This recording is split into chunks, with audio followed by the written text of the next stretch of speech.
요 며칠 전 4월 서울 서초동 소년법정에서 일어난 사건입니다. 서울 도심에서 16살 먹은 소녀가 친구들과 함께 오토바이를 훔쳐가지고 달아나다가 경찰에 걸려서 법정에 선 그런 사건이죠. 방청객으로 와 있는 홀어머니, 몸이 불편해 보이는데도 딸의 재판을 이렇게 보기 위해서 와 있는데 초조와 긴장한 얼굴이 역력합니다. 조용한 법정 안에 중년 여자 판사가 이제 등장하고 무거운 보호 처분을 실형을 내릴 줄 알고 기대하고 기다리고 있는 그런 참 무거운 분위기입니다. 그런데 갑자기 여자 이 부장 판사가 다정한 목소리로 16살 먹은 이 소녀의 이름을 부르면서 앉아있다가 이제 일어서거라 하고 나서 일어서서 힘차게 나를 따라하렴 이라고 얘기합니다. 너무 당황스러운 거예요. 판사가 다정스러운 말로 잠깐 일어서서 나를 따라하렴 이라고 요청합니다. 그 말을 들었던 이 16살 먹은 소녀가 그냥 어안이 벙벙해서 일어납니다. 그러고 나서 판사 입에서 이렇게 얘기합니다. 나는 이 세상에서 제일 멋지게 생긴 사람이다 라고 따라를 하는 거예요. 근데 더듬더듬 그냥 목소리가 가면 갈수록 기어 들어가는 목소리로 나는 이 세상에서 이 끝말은 들리지도 않아요. 그랬더니 조금 더 큰 목소리로 여자 부장판사가 좀 더 크게 나는 이 세상에 혼자가 아니다. 나는 이 세상에 두려울 것이 없다 라고 따라하라는 거예요. 그러니까 뭐 큰 벌보다는 말 하나 따라하는 거 어렵지 않아요.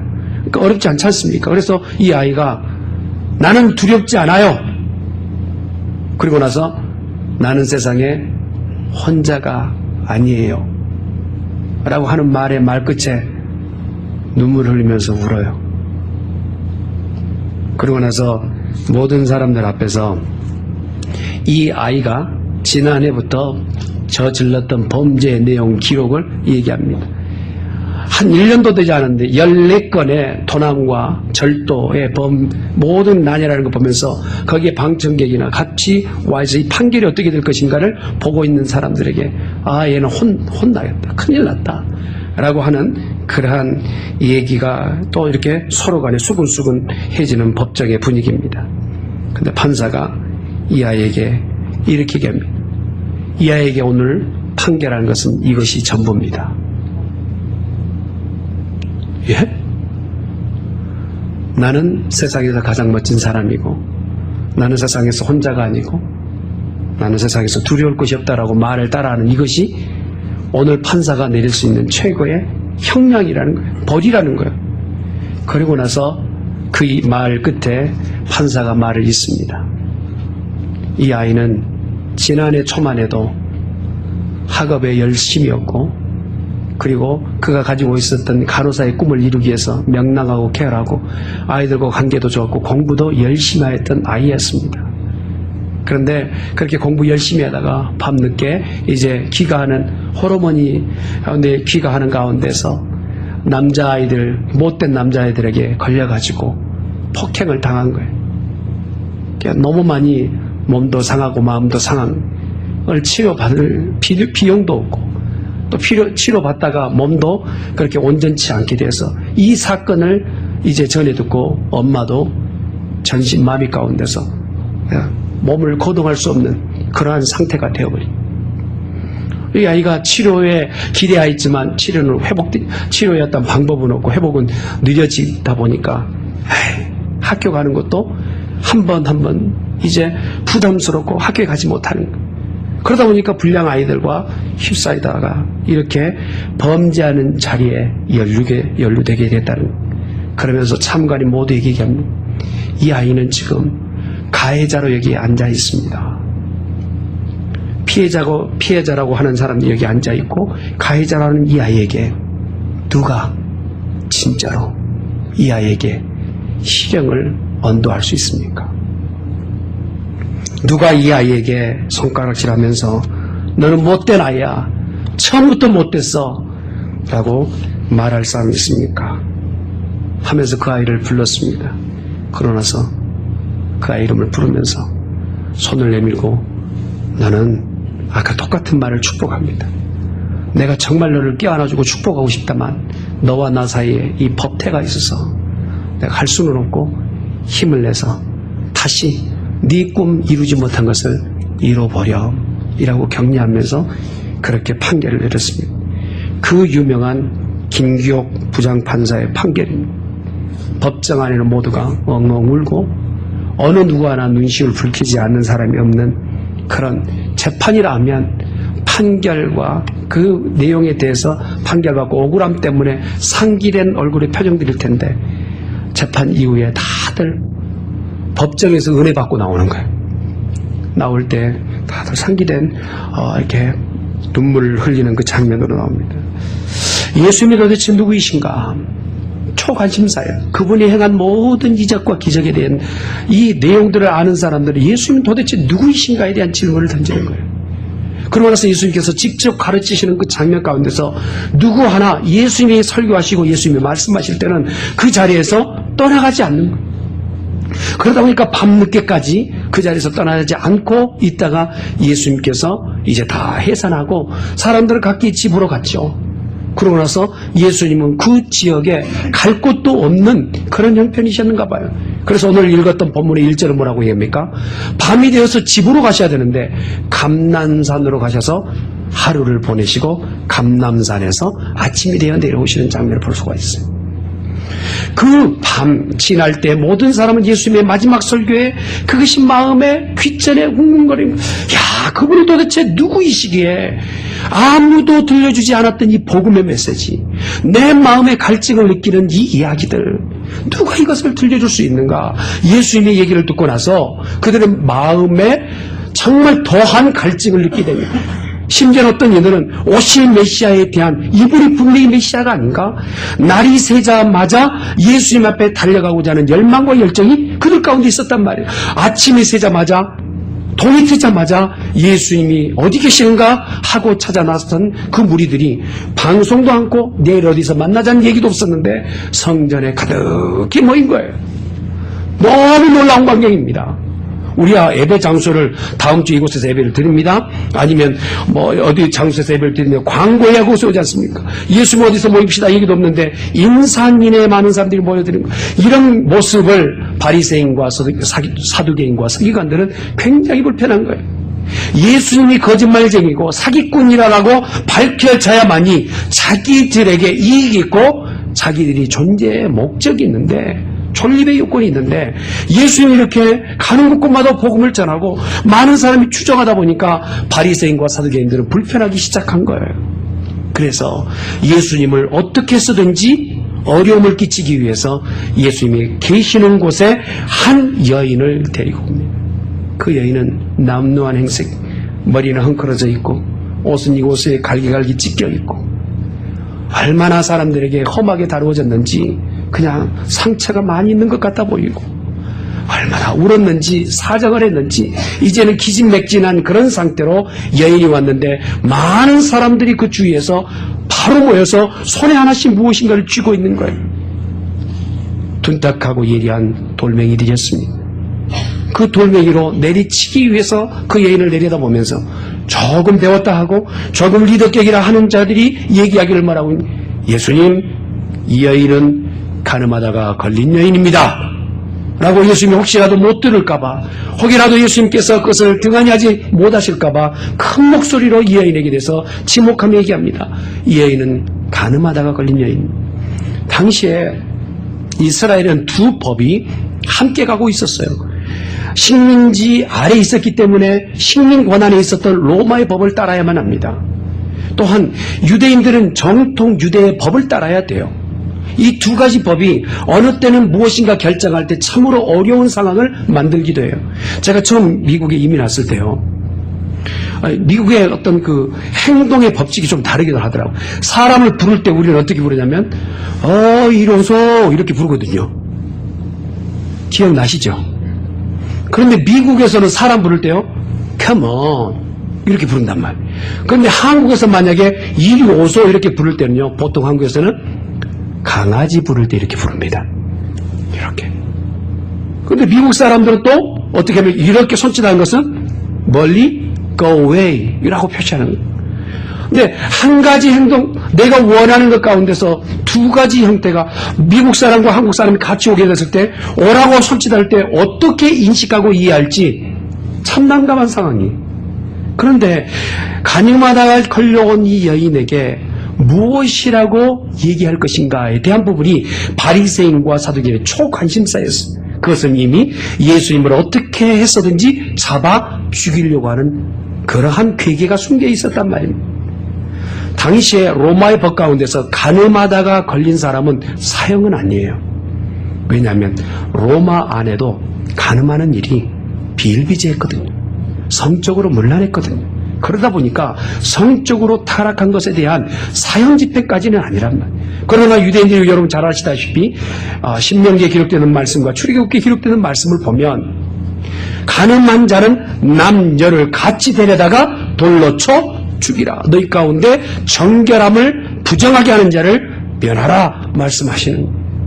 그러니 이러한 모든 법들에 대해서 잘 아는 이 유대 지도자들이 간음하는 여인을 데려다가 예수님을 난처한 국면에 몰아가기 위한 그러한 일을 계획하고 응모하고 있었다는 거예요. 예를 들자면 자, 많은 사람들이 요구한 대로 이 사람 어떻게 할까요? 돌로 쳐 죽여야 됩니다 라고 그랬을 때 돌로 쳐 죽여야 되는 그들의 요구를 그냥 알아서 법대로 하세요. 당신들이 하는 법대로 하세요 라고 그렇게 못 이긴 척하고 알아서 하세요. 법대로 하세요. 라고 말이 끝나자마자 돌을 쳐 던지고 로마의 집행관이 찾아왔을 때 아니 사람을 이렇게 살해? 누가 명령했느냐? 물었을 때 저 사람이 살인하라 했습니다. 라고 할 요량인 거예요. 예수라는 저 사람이 사람을 살해하라 했습니다. 그러면 로마의 군병들이 예수님을 포박하고 그를 감옥에 가두어 살인하였던 자로 살인자로 바로 누명을 씌워서 감옥에 가두어 이제 오히려 본인의 사형의 집행의 날을 기다릴 그런 상황을 만들게끔 유대인들은 계획하고 있었단 말이에요. 이것은 하나님께서 처음부터 예수님이 이 땅 가운데 보내신 목적과는 전혀 상응하지 않는 얘기란 말입니다. 예수님이 이 땅에 오신 것은 죄 있는 자를 잡아 죽여라 라고 하기 위해서 이 땅에 오신 게 아니에요. 예수님이 이 땅에 오신 것은 율법대로 죽을 수밖에 없는 사람이지만 율법대로는 돌에 맞아 죽을 수밖에 없는 형국이지만 그러나 죽이지 않고 살리며 구원하시기 위해서 예수님을 이 땅 가운데 보내셨단 말이에요. 할렐루야. 예수님을 믿는 것은 죽을 수밖에 없는 우리들이 예수 믿고 살아가는 구원의 방편이기 때문에 예수님이 이 땅에 오신 줄 믿습니다. 만약에 예수님이 돌에 던져 죽이십시오 라고 말하는 것이라면 예수님이 이 땅에 오실 필요 없어요. 율법의 집행권한 자를 가지고 집행의 권한을 갖고 있는 사람은 예수님 말고도 누구라도 이런 명령을 할 수 있는 겁니다. 법대로 하십시오. 법대로 하면 그 사람 죽인 거 아닙니까? 그렇게 하면 죽이십시오라고 할 수 있는 건 아닙니다. 그러나 예수님이 율법을 가지고 사람을 죽이기 위하여 심판하기 위해서 심판자로만 오신 것이 아니라 율법으로는 죽을 수밖에 없는 이 영처럼 영원히 벗을 수 없는 죄악의 늪에서 헤매면 헤맬수록 더 빠져드는 그 죄악의 늪에서 헤어나올 수 있는 구원의 방편이 되시기 위해서 예수님이 이 땅에 오셨다라는 것. 이것이 오늘 우리 가운데 복음인 줄 믿습니다. 돌로 치지 말라. 그럼 돌로 치라 하는 것도 큰 문제라면 돌로 치지 말라 하면 어떻게 됩니까? 그래요. 돌로 치지 말라 하면 로마의 법에는 자기는 결격 사유는 있지 않아요.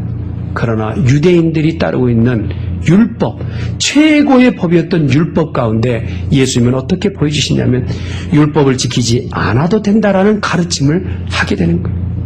여러분, 예수님은 이 땅에 오실 때 율법을 폐하러 오셨다고 말씀하지 않으세요. 율법을 어기러 오신 분이 아닙니다. 마태복음에 보면 5장 17절에 율법이나 선지자를 폐하러 온 줄로 생각하지 말라. 폐하러 온 것이 아니라 완전하게 하려 함이니라 말씀하세요. 예수님이 이 땅에 오신 것은 율법을 폐하러 오신 것이 아니라 율법을 완전하게 하러 오셨단 말이에요. 그러면 돌로 치지 말라 하실 수도 없는 법. 이럴 수도 저럴 수도, 앞으로 나갈 수도 뒤로 물러설 수도 없는 이런 진퇴양난, 이게 되었어요. 여러분 어떻게 해야 됩니까? 이런 상황이 있을 때 모든 사람이 예수님이 당혹해하는 것 같아 보여서 야 고소하다, 예수님이 어떤 말을 해도 이제는 벗어날 수 없는 이제 트랩에 걸려있다라고 생각하고 있을 때 예수님의 말씀에 끝자락에 돌로 치라 하신 거예요. 돌로 치라 하네. 그런데 앞부분에 무슨 말씀하시냐? 죄 없는 자가 먼저 돌로 치라 하신. 한번 따라합시다. 죄 없는 자가 먼저 돌로 치라. 돌을 던져서 치라 하는 명령은 맞는데 그 앞에 단서가 붙은 거예요. 너희 중에 죄 없는 자라는 자. 생각해 보니까 아무리 생각해봐도 내가 죄 없다라고 말하기는 나도 양심에 꺼리고 주에 있는 사람도 나를 알고 있거든요. 그래서 예수님께서 무엇인가 쓰시고 말씀하셨던 그 말씀이 그곳의 군중 가운데서 큰 파급효과가 있게 됩니다. 부풀었던 많은 사람들의 그냥 혈기왕성하였던 풍선처럼, 그런데 예수님의 한마디와 바닥에 쓰셨던 그 글귀 때문에 놓아버린 풍선이 바람이 빠지듯이 사람들이 쑥 빠져나가는 참이 있게 됩니다. 여러분, 하나님의 말씀 앞에서 우리가 잘 지켜 죄 없다라고 말할 수 있는 인생이 어디 있을까요? 10계명 하나만 가지고도 10계명을 펼쳐놓고 이 10계명 안에 내가 이 계명대로 잘 지켰습니다, 율법의 수호자입니다 라고 말할 수 있는 사람이 이 세상에 어디 있을까요? 그 기준점으로 봤을 때 우리 모두는 죄인인 거예요. 그런데 또 다른 죄인에게 향하여서 돌을 들고 있는 이 장면을 보시면서 예수님께서 죄 없는 자가 먼저 돌로 치라 말씀하십니다.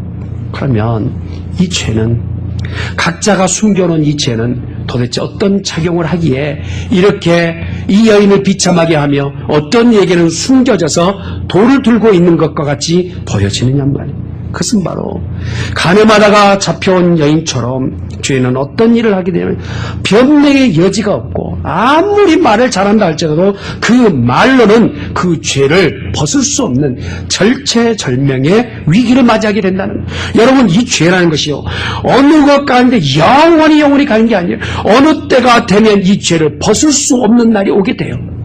이 죄의 늪에서 이제는 한 번을 계산할 날이 있게 된단 말입니다. 이 죄라는 것이 아무리 내가 그때 누구 때문에 그랬어요, 누구 때문에 문제가 됐어요, 아담처럼요, 저 아내 때문에 그랬습니다, 하와는 저 뱀 때문에 그랬습니다, 핑계치잖아요. 그러나 죄의 습성은, 속성은 언제까지 핑계치거나 변명할 수 있는 게 아니란 말입니다. 어느 시점에 가면 죄는 밝혀지게 되어 있어요. 밝혀지게 되어 있어요. 그러니 죄의 속성 가운데 우리는 어떤 마음을 가져야 되냐면, 나는 덜 밝혀져서 숨긴 죄인이라면 누구에게 돌을 던질 만한 자격 있는 사람이 아니란 말이에요. 오히려 우리가 들고 있는 돌이 있다면 그것을 내려놓는 지혜롭고 겸손한 자가 되어져야 될 줄 믿습니다. 이 여인에게 보여주는 죄의 습성 가운데 하나는 뭐냐면, 죄는 이곳저곳 끌고 다녀요. 자기가 원하는 곳이든 원치 않는 곳이든. 이 여인이 사실은 신학자들의 연구 가운데 혹여 이 여인이 가늠하다면 보통 그 율법 내용으로는 남자와 여자가 같이 잡혀와야 돼요. 이 가늠이라는 게 죄의 습성이 그렇지 않습니까?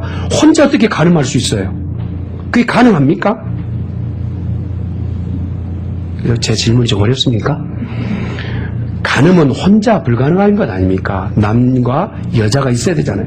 그래서 이 신학자들이 연구한 내용 가운데 이 여인은 직업적으로 생계형으로 자기의 몸을 팔았던 여인이었다, 그랬을 수 있다라는 그런 예측을 해요. 그리고 이 바리새인과 사두개인들이 아주 이것을 의도적으로 숨어 있다가 이런 일들이 있을 것을 확실하고, 어젯밤에 예수님의 가르치심이 있은 이후에 이들이 다 모여서 공모하고 그 여자를 끌어내다가 이렇게 하자라고 계획 세워서 계획하에 데리고 왔단 말이에요. 죄라는 것은 그렇습니다. 내가 무엇인가 죄를 짓고 있다면 그 죄는 나를 이리 끌고 저리 끌고 다녀서 질질 끌려다니는 짐승처럼 나를 만들어버리는 그런 속성을 가지고 있단 말이에요. 내가 원치 않는 것도 끌려다니고 내가 원하는 것도 끌려다니고, 이런 원튼 원치 않든 간에 끌려다니는 작용을 하는 것이 죄의 습성 중에 하나는, 거기다가 결국에는 이 죄가 끌고 다니다가 어떻게 하느냐면 비참하게 부끄럽게 수치스럽게 죽음을 피할 수 없게 만드는 것이 바로 죄라는, 죄의 결과는 사망이에요.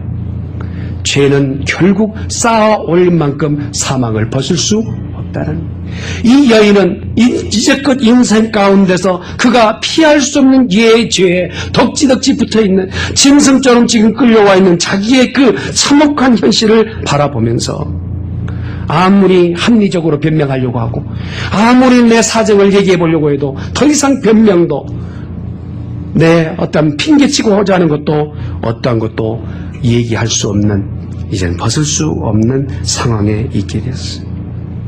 이러한 장면을 성경이 얘기합니다. 보면 참 안타까운 장면이에요. 그리고 그곳에 모여든 모든 사람들이 하나같이 이 죄 있는 사람 앞에 모두가 자기가 집행 권한, 자기가 모든 것을 판결할 수 있는 판결의 모든 내용을 자기가 가지고 있는 양, 예리하고 둔탁한 그 돌멩이를 들고 이제 예수님에게 마지막 결정만 내려주기를 원하고 있는 장면. 그런데 우리는 생각해야 합니다.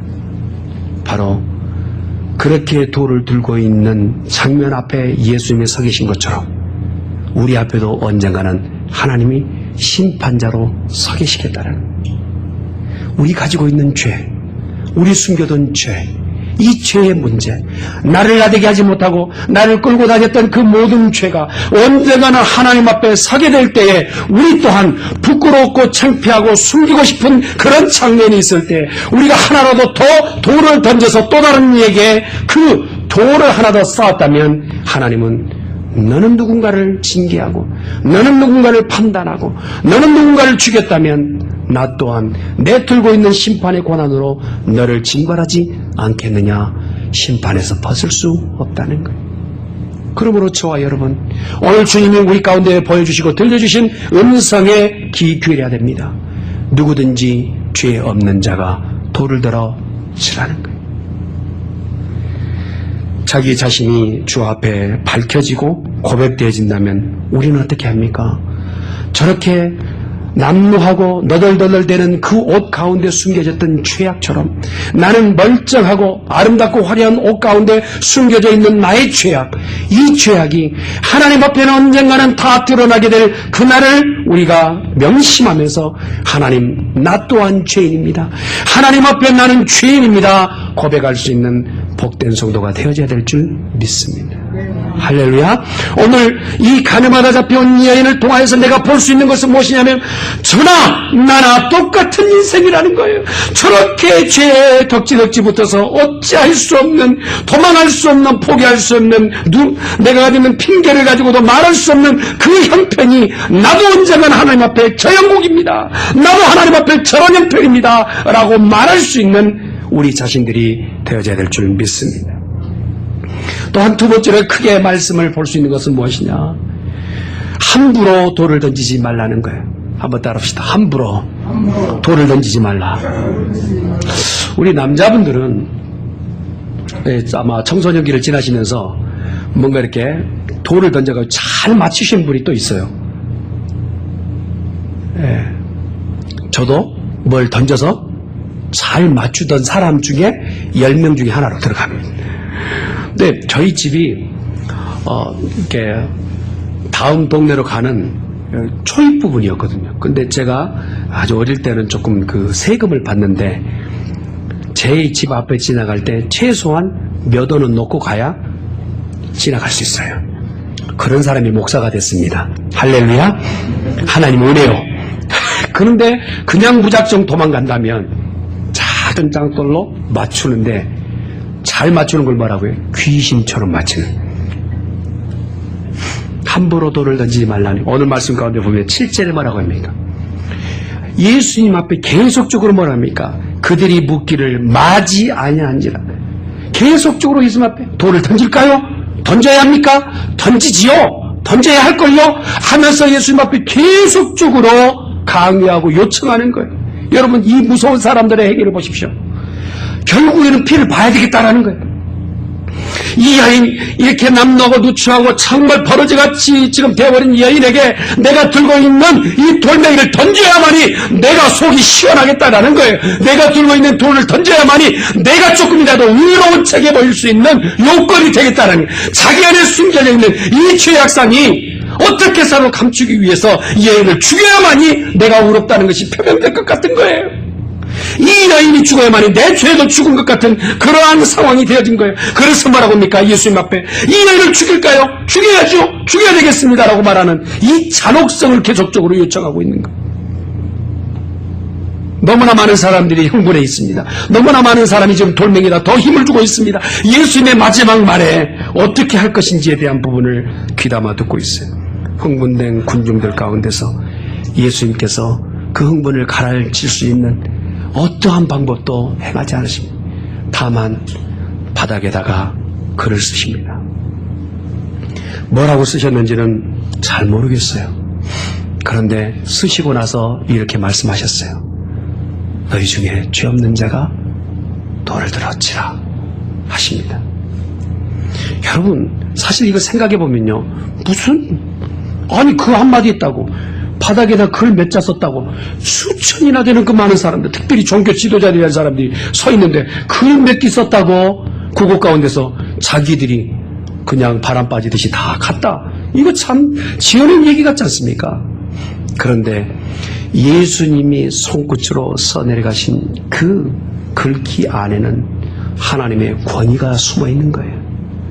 모든 것을 판결할 수 있는 능력이 그 안에 숨겨져 있는 거예요. 다니엘 5장에 보면 벨사살 왕이 성전의 모든 기병을 가져다가 범죄하는 자리에 좀 더 놀자, 좀 더 즐기자, 이방의 여인들과 함께 그 하나님 앞에 예배하러 쓰였던 그 성전의 기물들을 가지고 술을 들이키는 거예요. 하나님께서 보다 못하시고 회벽 가운데 글을 쓰신 거예요. 뭐라고 썼을까요? Don't do that 이렇게 썼을까요? 예? 메네 데겔 우바르신이라고 썼어요. 그런데 이 글귀가 아람어의 초서처럼 써져 있는 그 글귀가 무슨 의미인지를 알지 못하는 메네 데겔 우바르신이라고 기록된 그 말씀이, 아니 글자를 이해도 못하는데 벨사살 왕이 얼마나 놀랍고 두려운지 그 무릎이 사이에서 떨어서 그 무릎 사이가 흔들렸다는 거예요. 그 권위와 위험 앞에 글자를 볼 때 너무 놀란 거예요. 예수님이 이렇게 글을 쓰신 겁니다.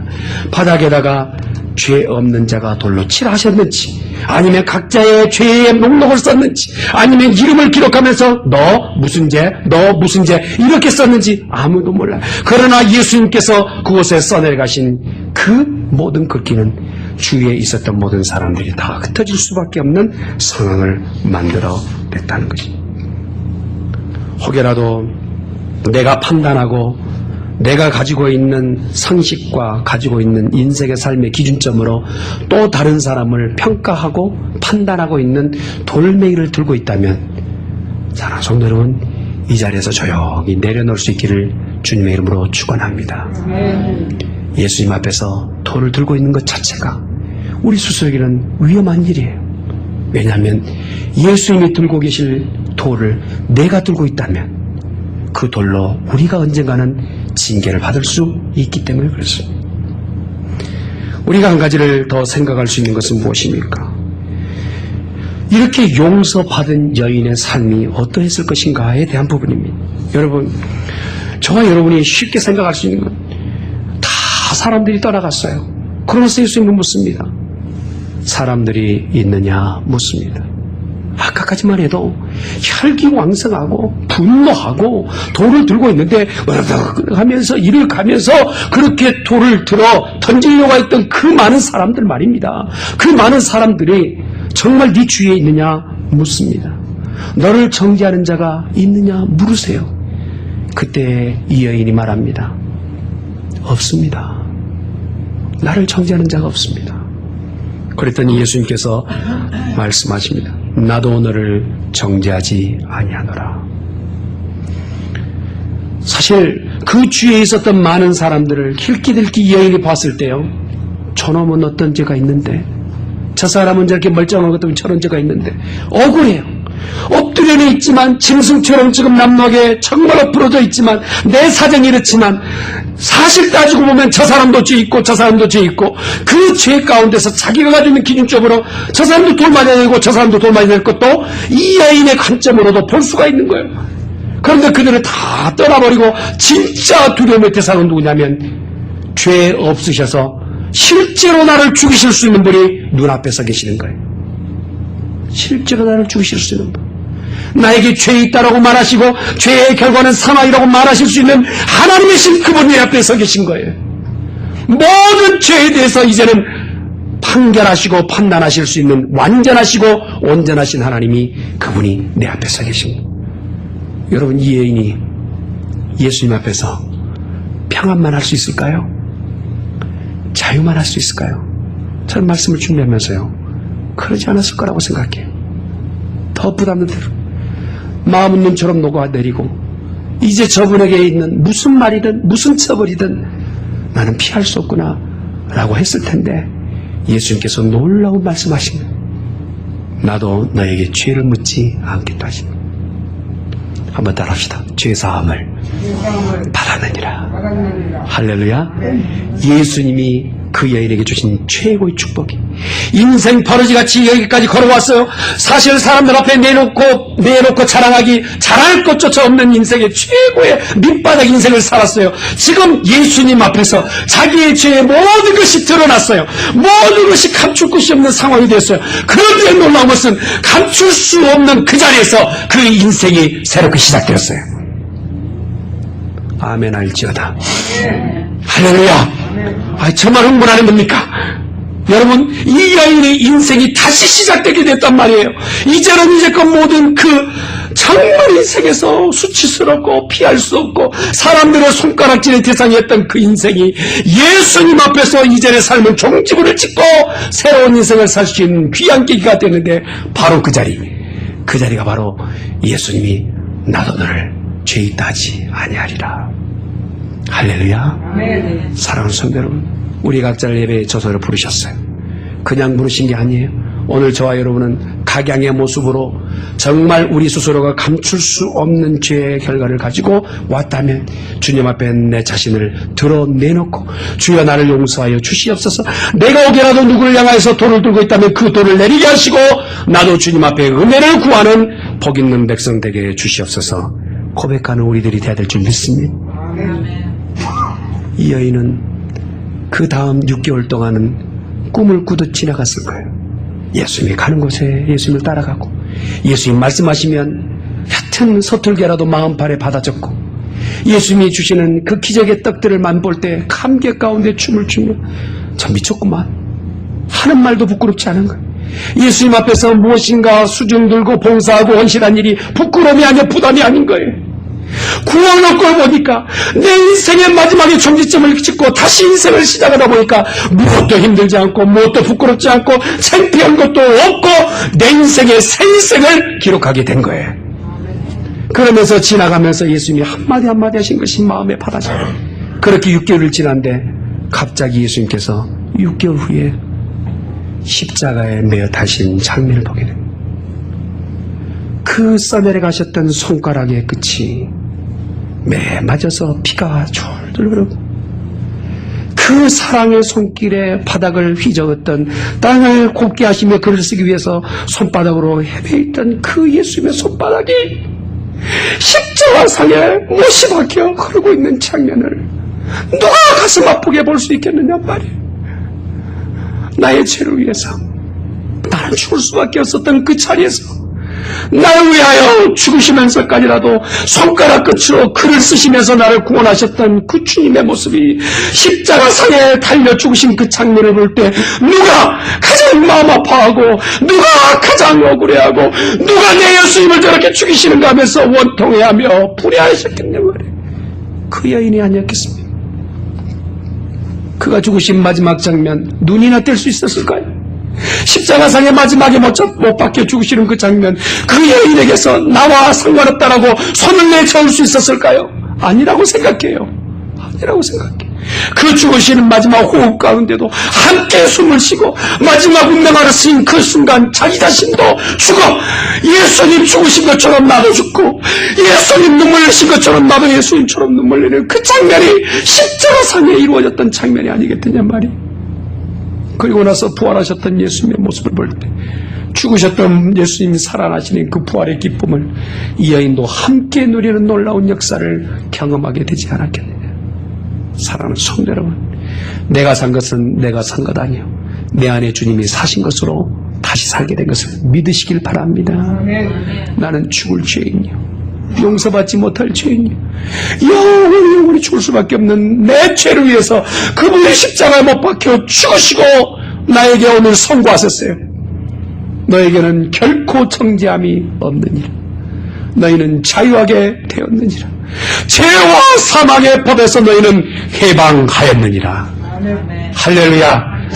그가 바닥에 쓰셨던 것은 몇 글자가 아니었어요. 그가 바닥에 쓰셨던 것은 이것이었습니다. 사랑이었습니다. 사랑이셨어요. 내가 너의 죄를 알아. 그러나 내가 너를 사랑한다. 네가 얼마나 처참하고 비참하게 인생 가운데 허무한 것을 붙잡고 이때껏 살았던 것도 안다. 그러나 내가 너를 사랑한다. 내가 하다 안 되어서 인생의 패배 가운데서 혼자 갇힌 감옥처럼 내 방에 갇혀있지만 그러나 나는 너를 사랑한다. 바닥에 쓰셨던 것이 바로 사랑이었어요. 이 사랑을 다시 한번 마음에 새기는 복된 성도들 되시기를 주 예수 그리스도 이름으로 축원합니다.